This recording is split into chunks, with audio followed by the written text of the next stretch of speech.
what else I can say. I know we're only homilies from down home. Just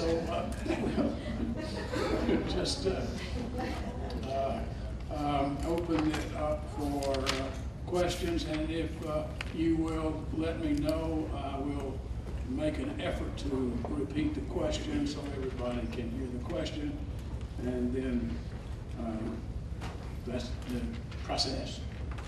Yes, sir. Earl, two-part question. You gave a percent, I seem like it was like 2% or something like that, about fatalities during the Civil War. I wondered if that included the North. You mentioned 2%. That was a stat that referred to the death rate, the average death rate per year in American civilian society before the Civil War, estimated from 2 to 3% of the population.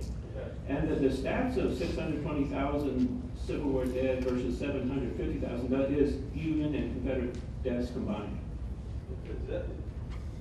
That's just soldiers, though, isn't it? It's just soldiers, yes. Okay. We have no clue as to the number of civilians who died as a result of the war, because there virtually is nothing at all in terms of the stats to make some estimate. James McPherson, as I mentioned, does estimate 50,000 civilians died, and I don't know what he bases that on, or whether he means they died as a direct result of combat, or alternatively due to disease because of the crushing and dislocation of Southern society. I really don't know what his criteria are for that. It's a guess. I remember 20, 30 years ago, just in private conversation, some people bandying about 1 million civilians died in the Civil War. As I tried to point out, Jenny Wade is the only civilian who died as a result of combat associated with the Battle of Gettysburg. And that's one of the biggest battles of the whole Civil War. So if that's anything to go on, I think we can assume that there were very, very few, if any, civilians who got shot in the Civil War, who got caught in the crossfire. In contrast, of course, to World War II, where 100,000 Filipino civilians died in the Battle of Manila in March of 1945, and an estimated 100,000 to 200,000 German civilians were killed in the crossfire in the Battle of Berlin at the end of the war in Europe. And not to mention 1 million Germans died from aerial bombardment by British and American bombers in World War II. And a few Japanese. A few. The second part of my question had to do with South Carolina, or Sherman marched to the sea. A lot of his men, whether they were directed by him or just let them go loose, they went all over the place, not just that one path, and they would burn down houses, plantations, whatever it was, because South Carolina was the first state to secede, and he was going to make them pay. And you just mentioned about the damage, and that had to be a much higher percentage of damage in South Carolina. Yeah, Pascoe doesn't differentiate from state to state that I'm aware of. He's more of kind of a macro view over the whole 11 states of the Confederacy.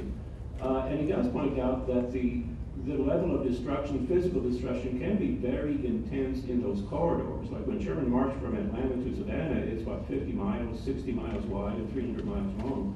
And there's certainly a good deal of destruction there. Although most historians would argue that even in terms of the march through Georgia, that the level of destruction has been exaggerated, of course, by a lot of Southerners. Yeah. That literally people have done statistical studies to identify major buildings in that corridor and find a surprisingly high percentage of pre-Civil War houses and other public buildings still intact, that they weren't destroyed at all.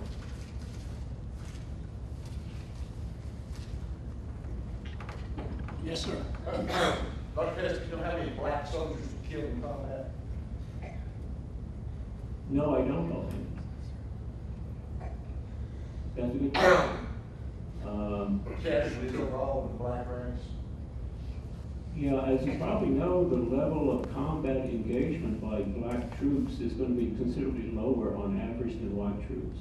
An awful lot. Gosh, I did a stat study of this for my book, The Civil War of the West, and something like 45 to 50% of the black regiments raised by the Union in the Civil War were raised in the immediate Mississippi River Valley. And they were organized and largely used for garrison duty on those river towns. And of course, once in a while, they'll engage in some limited combat operations. But you know, it is certainly true that the black regiments in the Union Army were used in combat at a much lower rate than usually white regiments were. So the level of death for blacks is an interesting question. I don't know what the answer is on that. Well, you write in your book on the crater about the African American troops engaged in the crater, that pretty significant percentage of casualties there. Can you speak to that? Those blacks at the crater battle, and that was 2 brigades, suffered a higher casualty rate than the white regiments involved in part because several hundred of them were shot in cold blood by the Confederates after surrendering. That was one of the big incidents of that, along with Fort Pillow in April of '64. This is the Battle of the Petersburg Crater on July 30th, 1864. Some gory descriptions by Confederate veterans of this process of shooting blacks, unarmed blacks, after they had surrendered. So much so that it even disgusted some of their white Confederate colleagues who witnessed it. That also happened in Saltville, Virginia. Yes, exactly. That's another major example of that in the Civil War.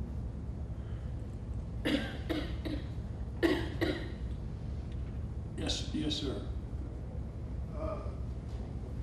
Having been a product of traditional public schools, I was surprised that slavery was not the only issue involved in the war.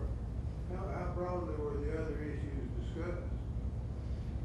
I think the question is how broadly were other issues than slavery exposed, played out, or contribute to the war, motivation of the war, or the reasons for the war? Dr. Ray? Well, let me take that one. First of all, there are 2 separate questions. What question brought on the war, and what did the soldiers fight for? Those are 2 separate questions and need to be considered separately.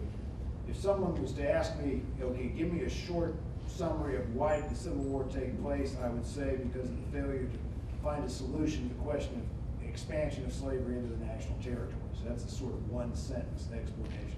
Now, your question about what other issues were discussed. I mean, in our own time, you have all these people claiming, well, it was really over the tariff. Well, I won't say the tariff wasn't discussed at all at the time, but if you look at the debates on secession, you look on the debates leading up to the war, relatively little discussion of the tariff, a lot of discussion of the question of slavery in the national territories, a lot of discussion of the right to take slaves into the national territories, and a sort of broader question of being treated as equal partners in the Union. The Southern politicians that talk about taking slaves into the territory say, look, slaves are property. We have the same right to take our property into the national territories as other groups do. Also the fact, and in some ways I'm going to be a professor and talk out of the other side of my mouth, also the disintegration of the second American party system. The Whigs and Democrats, the destruction of the Whigs and the division of the Democrats, I think, greatly contributes to the coming of the war. Because the loss of a political opposition, especially in the Deep South states, gives the secessionists kind of an open path to push for secession in the aftermath of Lincoln's election. But I would certainly say the question of slavery in the national territories. Now, in terms of what the soldiers fought for, they fought for all sorts of things. They fought for adventure, they fought for money, they fought for the Union, they fought for Southern independence, Southern rights, they fought for their homes. I mean, there's a variety of motivations for soldiers, and a lot of times people conflate the question of why the Civil War took place with the question of what the soldiers fought for. That's a lot. This question's for Dr. Rabel. And I'm coming from this because I'm a medievalist teaching a course on Crusades this semester. During the Crusades, the papacy was very concerned with having the the sort of papal lawyers justify war and sort of propose it as a righteous and a just war. Was there any kind of centralized sort of religious authority that did a similar kind of thing in the Civil War? Or was it really more individual churches or individual soldiers who justified it themselves? Okay, the question was there any kind of central religious authority describing how this conflict was a just war or even a holy war? The answer to that is no. It really depended more on individual churches. Denominations made statements about the war. I mean, one of the things I found most interesting in researching was the different denominational statements in the North and the South as the war goes on. There's an attempt to codify kind of the practice of war in Francis Lieber's famous code that became General Orders number 100 in the Union Army. It's gotten a lot of attention recently, but in terms of explaining the causes of the war, the rightness of the war, the justness of the war, that sort of thing, it's more on an individual basis, and it's also done by politicians in their speeches, defending their side and also demonizing the enemy. I think demonizing the enemy is an important part of this process. It takes place on both sides.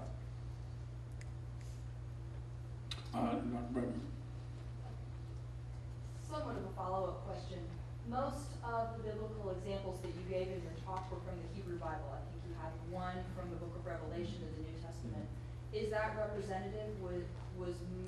Were most of the biblical texts that people were using to think through this process from the Hebrew Bible rather than the New Testament? The question was, are people largely using the Old Testament to think about the war rather than the New Testament? The short answer to that question is yes, they're relying heavily on the Old Testament. You can even find quotations from people saying, okay, now it's time to find the most blood-curdling psalms we can come up with and use those. There is a sense of sort of apocalyptic judgment here, though I did not find nearly as many sermons based on citations from Revelation as I thought I would. And I suspect the whole theme of apocalypse maybe has been a bit exaggerated too, but the Old Testament scripture references are plentiful, and I think if somebody went through all the wartime sermons, maybe the next time there's a snow, go through all the wartime sermons and just tote up the scripture references.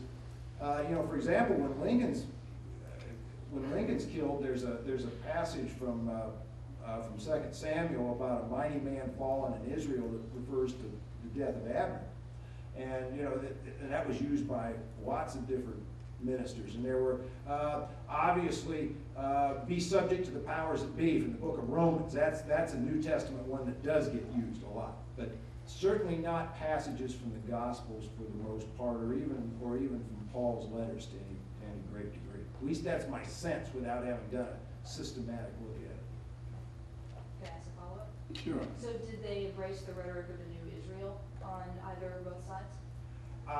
Do they embrace the rhetoric of the New Israel? I think that's always been part of the American religious tradition, and I'm not sure that necessarily changes during the war.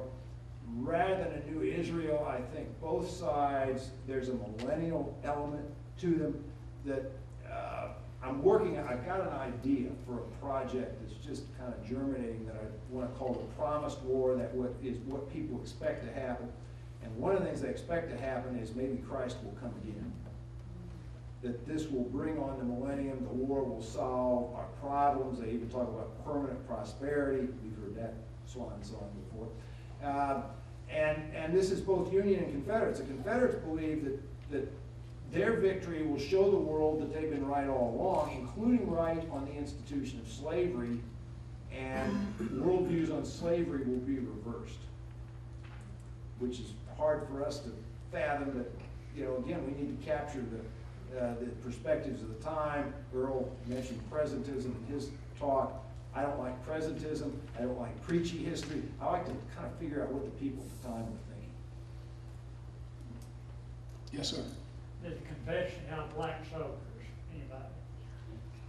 The Confederacy resisted arming soldiers for a long time, but caved in near the end of the conflict. The Confederate Congress did, I think in March of '65, passed a law okaying it, and Davis collaborated with that. About a regiment and a half of black troops was organized in the Richmond area by the time of the collapse of the Petersburg-Richmond lines.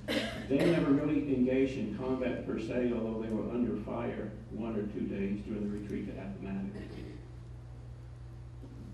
Yes, ma'am. I got a question for Dr. Toon. The Lincolns had rented the pews in both Springfield and Washington.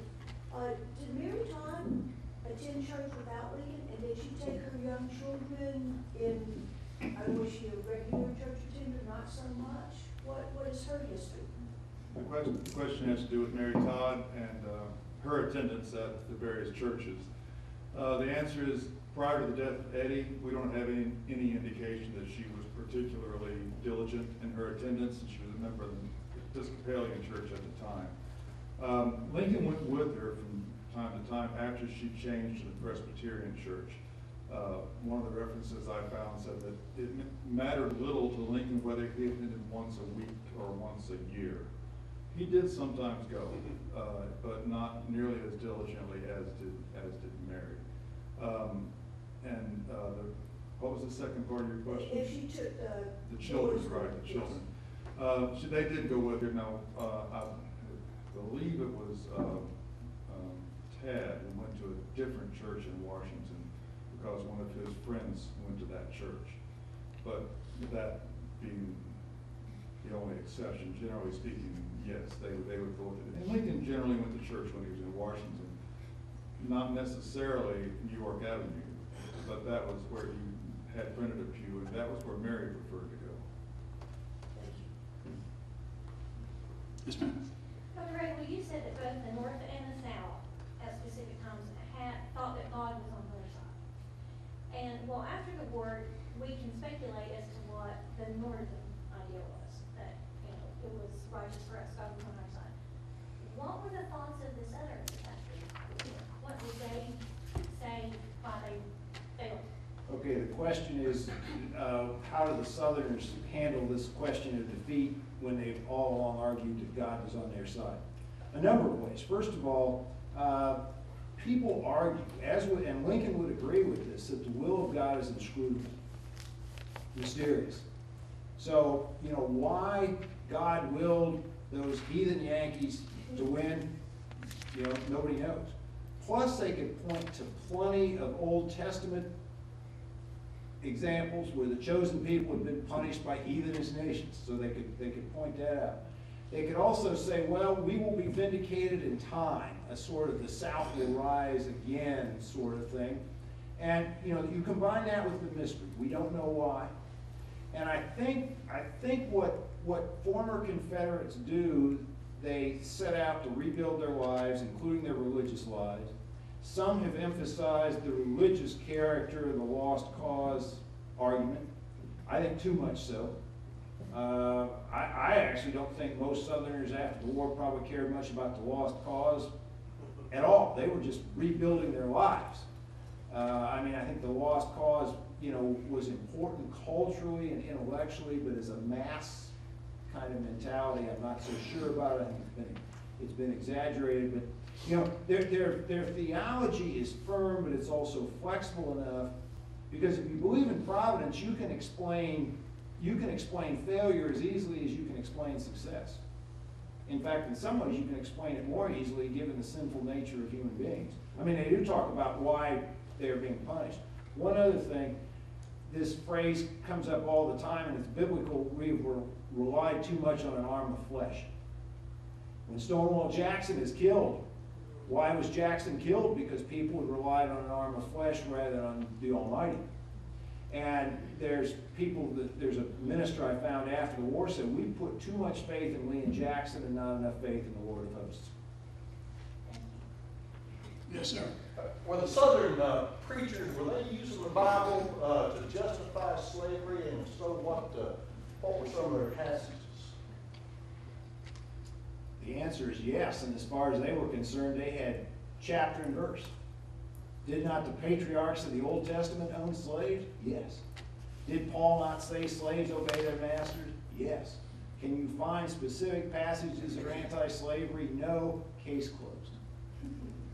I mean, there are whole treatises on Scripture and slavery on both sides. I mean, this is argued, and this gets into technical detail on the translation of particular Hebrew words.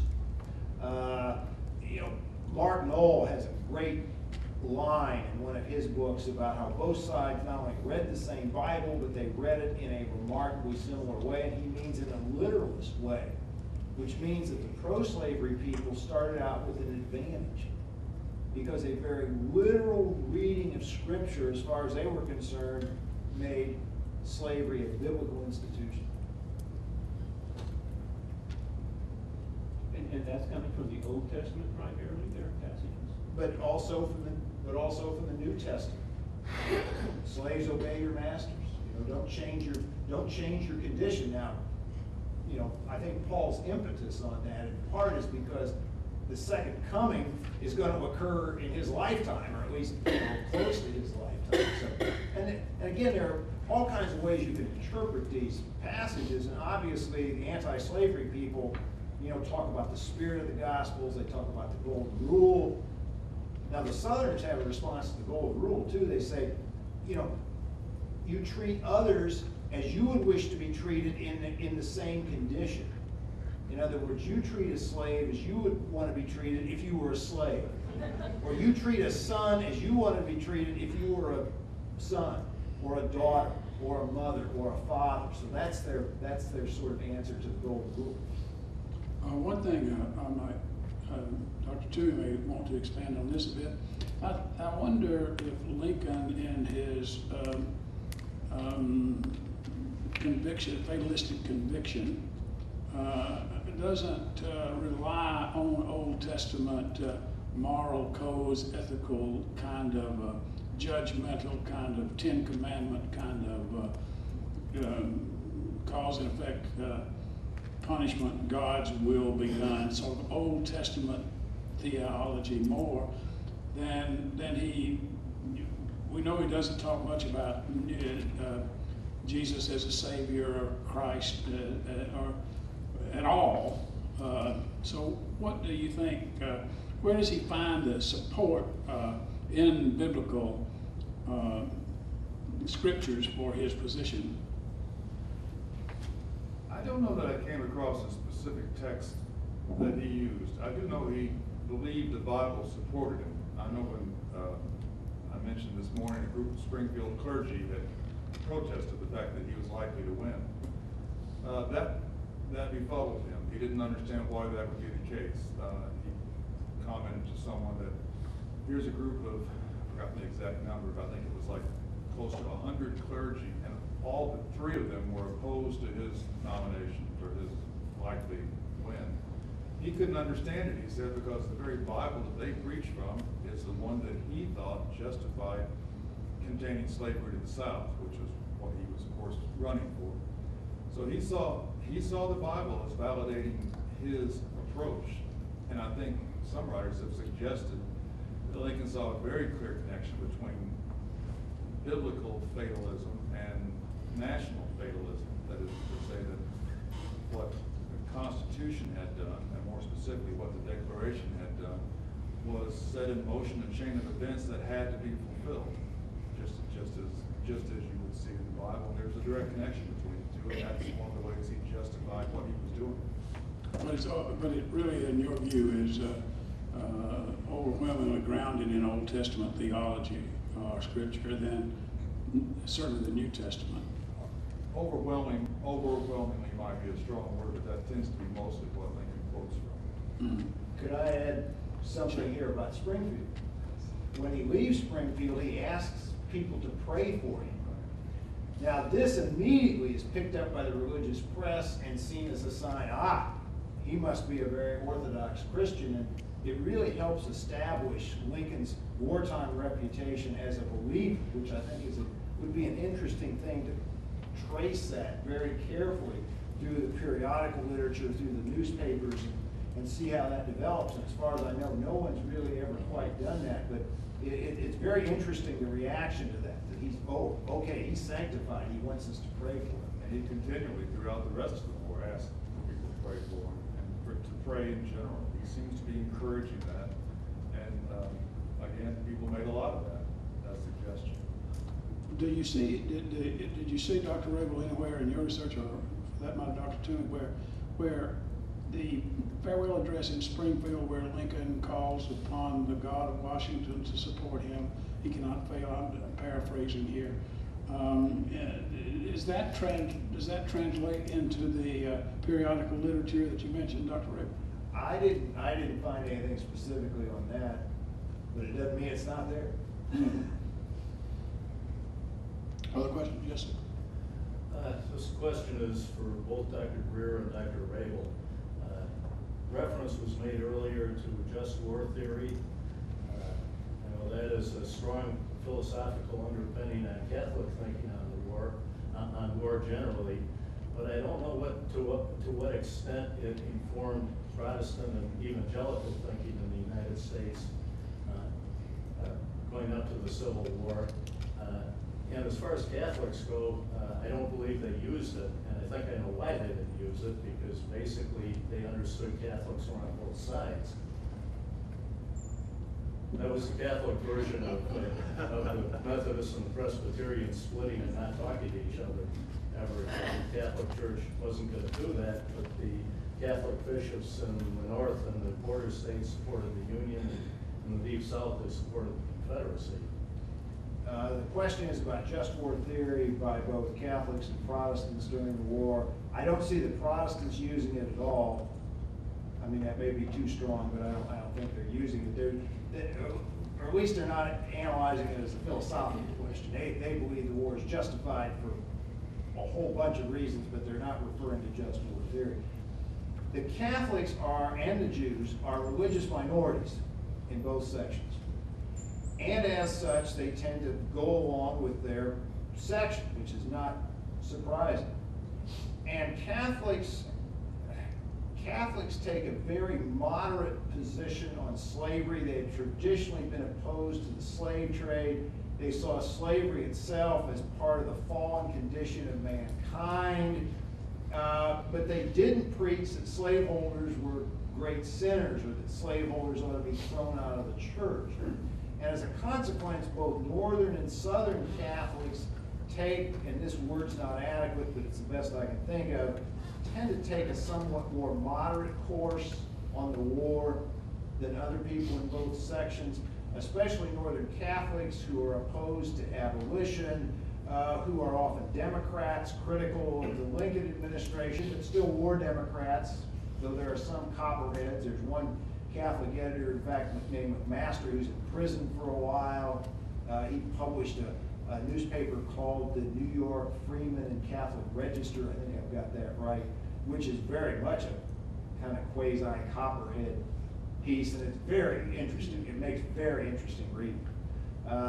But, you know, there's Bishop Hughes, who goes on a recruiting mission to Europe, who is mildly anti-slavery, but not an abolitionist. And then on the other wing, there's Orestes Brownson, who suddenly becomes this great abolitionist in 1862. And there's all these letters in the Brownson papers, people writing angry letters. Okay, I'm not going to subscribe to your magazine anymore because you become a blasted abolitionist, you know, and that sort of thing. So you have a range of Northern Catholic opinion. Southern Catholic opinion is a little harder to study, except Southern Catholics, you know, face this question of military occupation. They also face the question, can we be forced to pray for the President of the United States when we're under military occupation? Episcopalians face that one too. There are some Catholic priests who are under arrest for a time. Bishop Elder, I believe, in Natchez is under arrest for a time. We do a whole lot more with the Southern Catholics. The sources aren't great, but I think a lot more work could be done. Professor Greer. I'll let Dr. Rabel answer suffice on that one. I did want to point out real quick, you know, as far as Lincoln and the Old Testament versus New Testament. Of course, one of his great analogies and use of New Testament scripture was the house divided, which I think really shows a remarkable degree of Lincoln's understanding of the way that people used biblical verse and understood it, and his pulse for the political condition of the country. So, whereas William Henry Seward is talking about this irrepressible conflict, which scared the hell out of everybody. Lincoln is talking about a house divided, which was language they sort of understood, and even though it represented sort of the reality of this impending disagreement, it also spoke to sort of a faith in God that maybe they would get through it.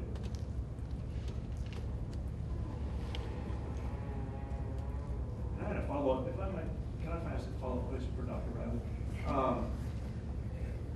You mentioned the biblical reliance of the Southerners. That made me think about the formation of the Confederate Constitution. Could you elaborate on sort of their mentality in crafting that, in the context of slavery, in the context of this vast biblical support and justification of slavery, vis-a-vis, say, with the way that the United States Constitution was created? Okay, the question is the Confederate Constitution, the religious elements of it, and also the slavery elements. Well, there are two things that really distinguish the Confederate Constitution, which is largely copied on the U.S. Constitution, but there are significant differences in both political but also religious and slavery. And on religion, they specifically, as I said in my talk, invoked the favor of Almighty God. And some would have gone further. The Presbyterians, there are Southern Presbyterians that proposed during the war that the Confederate Constitution do two things: that acknowledge Jesus Christ, and it say that all laws passed by the Confederate Congress have to be consistent with the Bible. That would have been an interesting legal thicket to get into. Baptist press is opposed to this on sort of church-state separation grounds, and so it never happens, but it causes a somewhat lively debate. In terms of slavery, of course, the founders, you do not find the word slave in the U.S. Constitution. They were squeamish about this, rendering fugitives and, that have euphemism. The Confederate Constitution explicitly defends the right to hold slaves, the right to carry slaves into the national territories, actually, because that had been the essential cause of the conflict, and they're not squeamish. They're not squeamish about it at all. Alexander Stephens' famous speech about the Confederate Constitution resting on slavery and the inequality of the races and all of that. Now, this causes an international problem because, if you're a Confederate diplomat abroad adopting a strongly pro-slavery position, you're not going to fare well, especially in England. So this causes some problems. But I think one of the things we forget is that debate about slavery continues during the war. It doesn't stop in 1861. There's debates among the churches, pro and anti-slavery pamphlets, newspaper articles, magazine articles are still being published. In fact, still being published after the war, as far as that goes. Yes, sir. Dr. Thurman. Dr. Rabel, I was surprised that only 4 million church members at the time of the Civil War. I had the impression that there was something of a consensus for the Judeo-Christian ethic in society. Would that be wrong? The question is, if there were only 4 million church members in 1855, was there still a consensus for Judeo-Christian religious beliefs at the time? Those are not necessarily contradictory. First of all, as I pointed out, even Earl's numbers, which he has reservations about, I think my 4 million is even shaky. That is, I don't know what the statistical basis of that estimate was, but I pointed out the different standards of church membership. There are a lot of people that attended church that weren't members. I think today you would say that in most congregations, the majority of people in attendance are members of those churches. I mean, there's a certain number of visitors, there's a certain number of people who are going to attend for a while before joining, but I would think the majority would be members. But because of the more demanding standards for church membership, you might have much higher attendance of non-members in this period. Now, again, how pervasive were religious beliefs? Nobody has asked me that tough question, which I said there was no answer to, about how religious the soldiers were. Even shakier statistical estimates argue that a minority of soldiers were devout believers. Now, a substantial minority, but a minority. How do they know that? I don't know. I really don't know. But certainly the soldiers themselves, the religious soldiers themselves, they think they're a minority. Now, is that just because they're ultra sensitive to the, offhand curse word, or a little bit of tippling? I don't know. But that's a very tough question. You read the soldier letters and diaries. Some of them are very religious. Some of them are irreligious. Some of them don't say anything about it at all. And some groups are pretty skeptical. German troops, they're willing to have chaplains as long as, one German said, we like to have a chaplain as long as he doesn't preach religion very much.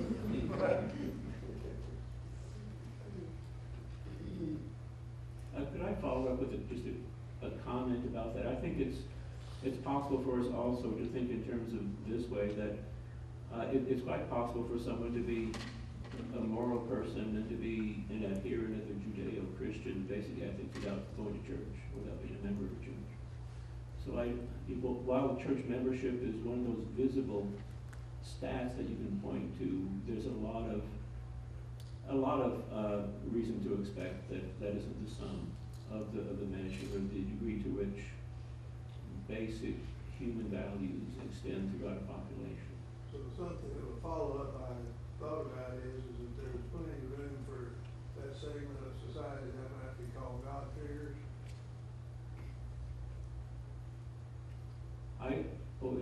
You want George probably can respond to that better.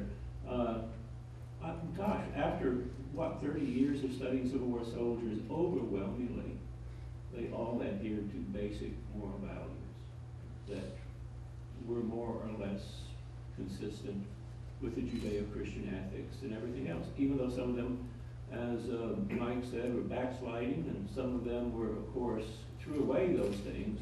Overwhelmingly, most of them were good, honest people who were trying to do something that they thought was morally correct in the course of the Civil War. And, most of them did not necessarily go to hear the chaplain when the chaplain did his weekly services. Some of them made fun of the chaplain, but these were also the same guys who throw their lives on the line in order to protect their comrades. Or we thought that eventually maybe slavery was wrong, even they didn't think so in 1861. After being exposed to Southern life, they very often became abolitionists by 1864-65. I guess it depends on what you define as Judeo-Christian ethics, and whatever that is. The most basic fundamental ethics, I think, are pretty commonly shared by common people north and south. And I think I might say, in conversations with Dr. Toomey in recent weeks, we've talked about this some, that Lincoln really believed that he had to be honest in all things. And he felt like he could be as honest and have the highest moral values that anyone could have outside the church. What do you think about that, Dr. Toomey? Is that an accurate assessment of what Lincoln thought about his own value judgments, his own value platform? Well, yeah, I agree. I don't think Lincoln necessarily felt that morals equated to religion necessarily. To be moral, and he was a very good, upright, moral person, as were many others. That doesn't mean he felt compelled to join a church, nor does it mean he felt compelled to scoff at Christianity. He clearly said he was not a scoffer of Christianity and couldn't support anybody who was a scoffer of Christianity. But at the same time, he had a set or an outlook rather that differed from mainstream America, even to the extent that there's not gonna be many other ways to interpret mainstream America except through Judeo-Christian, what we would call today Judeo-Christian tenets. It's, if you saw yourself as religious in the mid-19th century, that would be the assumption, is that it's part of that ethic. There's not much influence even from Catholics to that extent, and which would still be part of that. But I'm thinking any other sort of outside religious influence is just simply unheard of, or little considered. If anyone saw themselves as religious, it would be within that context, even Lincoln. But that doesn't necessarily mean that you equate that to the need to be a member of church. There's a long way around that, I guess, but I hope we got there. Yes, sir. It seems to be the consensus that Lincoln was inspired chiefly by the Old Testament. Has any work been done on which parts of the Old Testament he relied more on, like maybe about the biblical book of Job? You know, all his troubles, he never did understand completely the will of God and all that kind of thing. Any work done in that respect? There have been some works done. I'm not as familiar with Lincoln historiography as perhaps Dr. Hubbard or Dr. Rabel. There's been some work done. I don't know that I can qualify to comment on the scholarly effectiveness of it. I think a lot of what's been done in that regard tends to be outside scholarly academic. You would think there would be references to Job, but I've never seen a Lincoln reference to Job, which is actually not a very orthodox book. Particularly if you take the prose introduction and the prose ending off the book of Job, it's kind of a deistical thing that you wonder how it got into the canon. Knowing Lincoln, I would have thought he would have referred to Job. I would have thought he would have referred to Ecclesiastes. Ecclesiastic, I was thinking Yeah, that. absolutely. But you don't find, the one reference I can remember finding to Job is in the famous Southern diarist, Mary Boykin Chestnut, who writes at one point, Job is our comforter now. And if you know anything about the book of Job, there's precious little comfort in the book of Job. I think that's what she meant.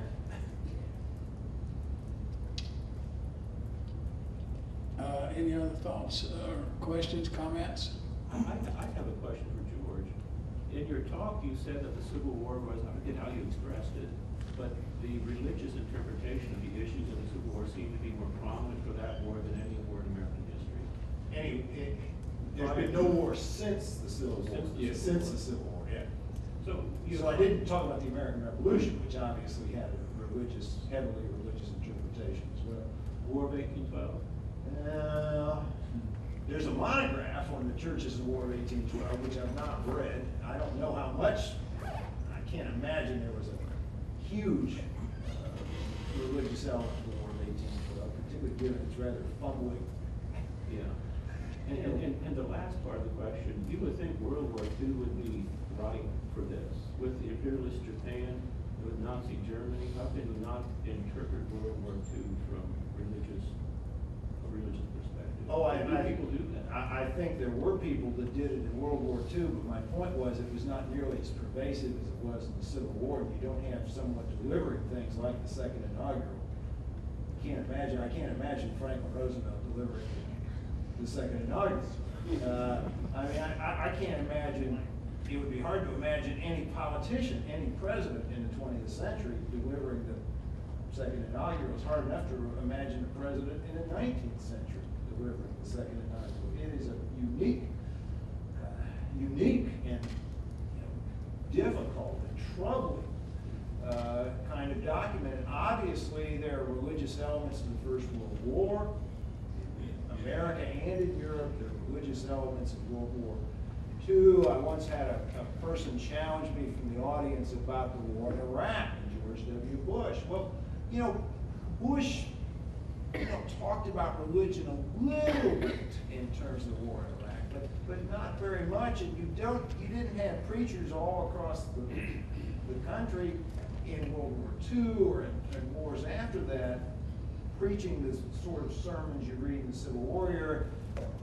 Now, for sure, you still have churches. I can remember the Vietnam War.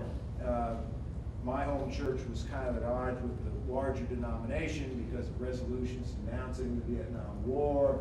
And I can remember the men from my church coming back and claiming hippies had taken over the United Church of Christ. And, you know, there was that sort of thing, but I think you could still make a case it's more pervasive in the Civil War, but doesn't disappear. Maybe this is one of those statistical questions that we I think the real more snow, yeah. I think the real question here is that we found ourselves caught in the traditional historian's dilemma. We try at best to avoid making absolute statements and always leave ourselves a back door for escape. Yes, sir. Oh, I just wonder if there's any record in communication between Lincoln and the Pope.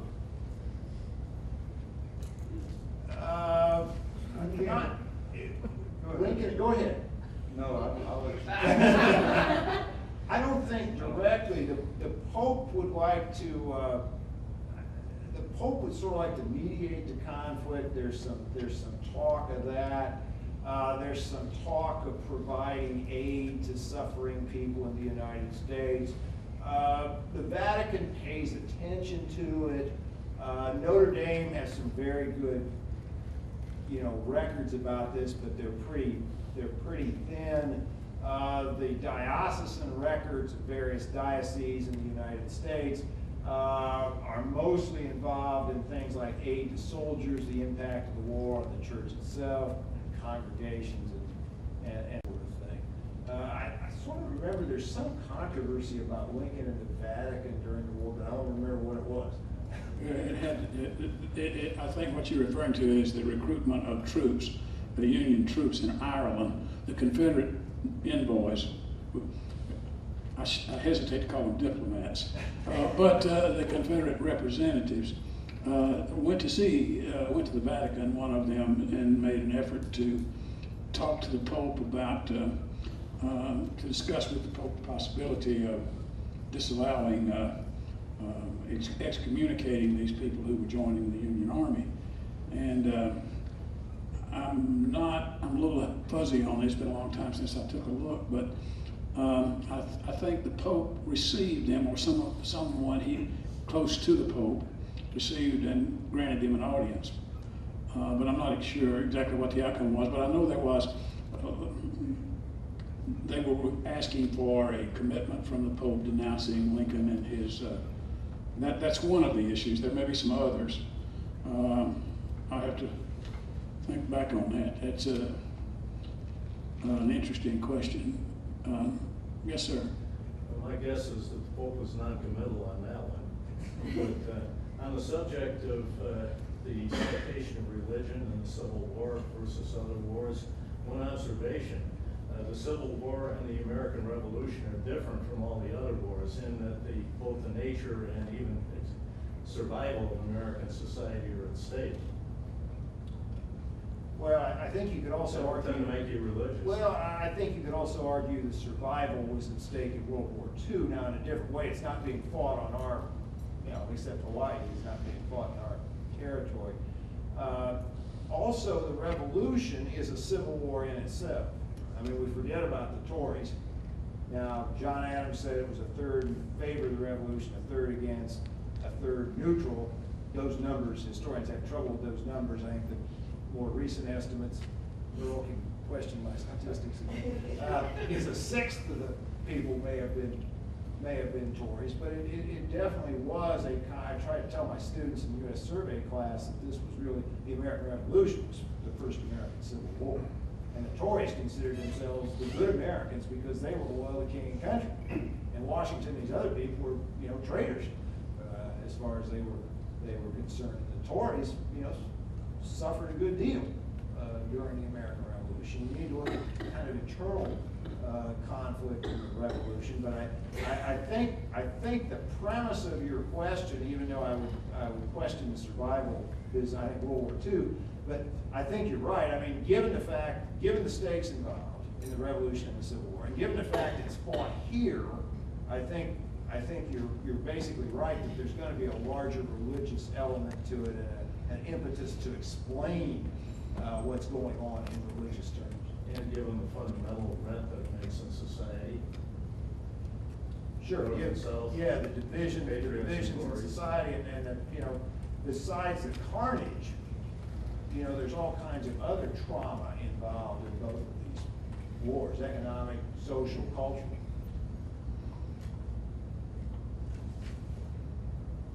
That reminds me that those other traumas you mentioned, of sort of my thought in hearing about the idea of the Civil War casualty numbers as being sort of overblown and you know, in comparison to the number of people that died during that time as of natural causes would have sort of made them more accustomed to dealing with death.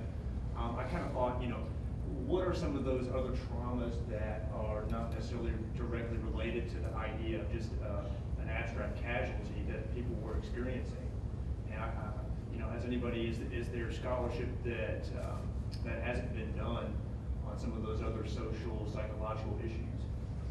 Well, I mean, Drew Frost's marvelous book on death in the Civil War, This Republic of Suffering, which really anybody that interested in the subject ought to read. I don't agree with everything she says in there, but you know, it's amazing that she was the first scholar to really give book-length treatment to death in the Civil War. I mean, with all the books that have been written on the Civil War. And you can look at that, you know, you can look at that kind of trauma, not simply in terms of the numbers, but, you know, how people died. The descriptions of how they died, the fact they died away from their families, the uncertainty. How do you find out that your loved one has died? Is it a letter? Is it a telegram? Is it a name in a newspaper column? I always think of the people riding into town.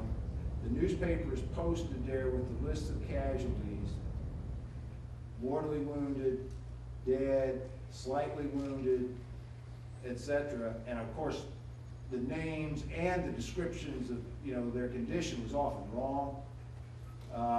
There's a wonderful Louisiana diarist, Kate Stone, who has an emotional roller coaster experience. Her and her family have an emotional roller coaster experience in December of 1862, right at the Battle of Fredericksburg. It first seems, I'm not sure I've got the sequence right, but it doesn't make any difference. You'll get the gist of this. At first they think her brother's been killed, then they think he's come out unscathed, then they find out he's been slightly wounded. So think about what Christmas was like for that, that family. And you multiply that. And the uncertainty, not only with the absolute numbers, but the uncertainty of it, dying away from home, the psychological uncertainty, the breakdown in communication, letters aren't delivered. I've been reading letters of a northern soldier whose wife is convinced that somebody's stealing her letters at the post office and making sure that her husband doesn't receive them. We don't think about that sort of thing. So, I mean, the sort of psychological and social suffering can take many, many different forms. So whatever the numbers of deaths are, we can certainly find plenty of suffering and anguish in the American Civil War, aside from absolute death. Yes, sir. Dr. Greer, was your thesis that Enlightenment drove the Second Awakening, or the Second Awakening embraced Enlightenment? My research told me, and I don't have a doctorate degree, but thank you,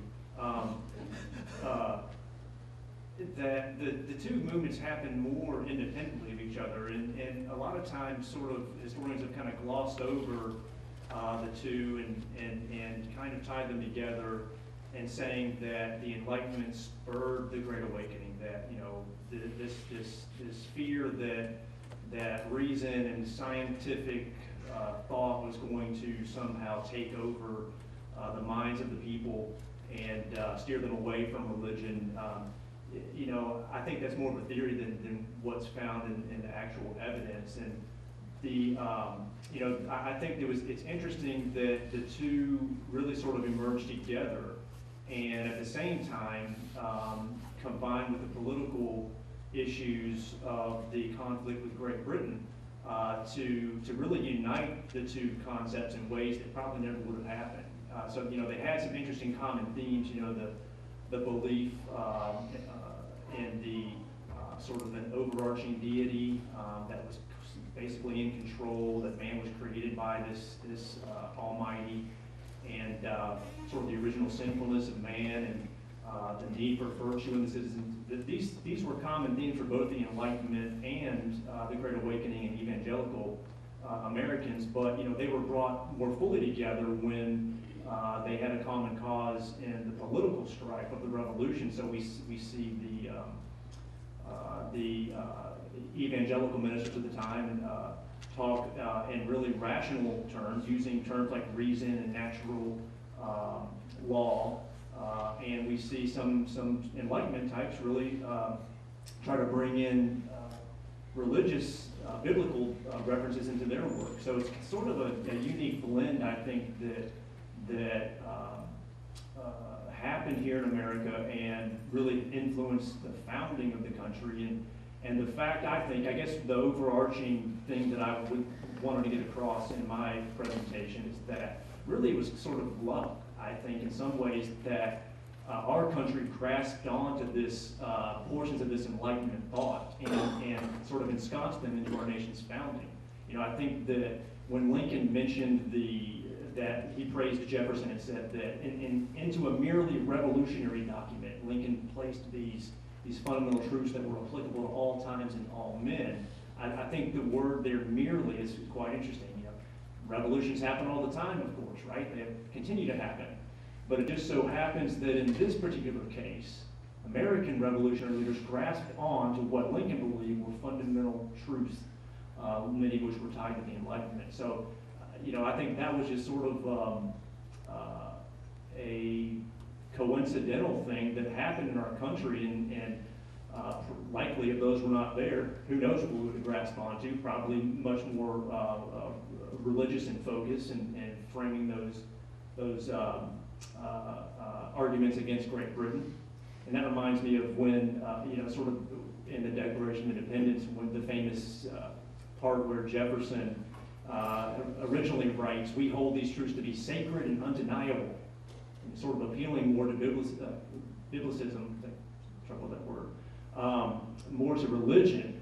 And Benjamin Franklin famously says, let's make a little edit there and say that we hold these truths to be self-evident.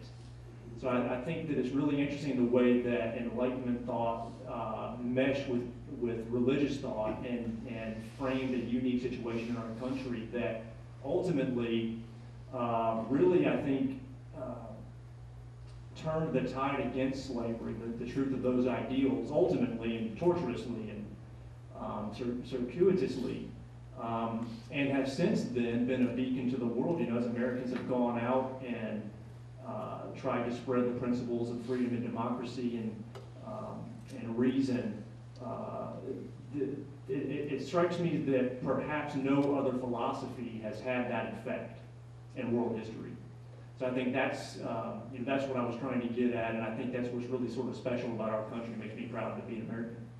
Maybe exceptional. I'm not going there, but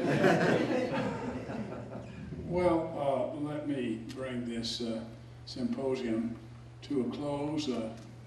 Dr. Mackey, do you have any remarks on closing? Sure thing. Students that need to sign a form for their having proved to have been here. There's still a front desk out there, and I got the looks from my staff that there will be some tours available. The secret back rooms and archives are available. So, and Michelle's there. So, I did. The speakers have to take. So, yeah, my staff will be available to give tours and talks around the museum. So well, let's all give Dr. Mackey and his staff a hand for doing that. Thank you very much. Thanks to our speakers, and we are concluded.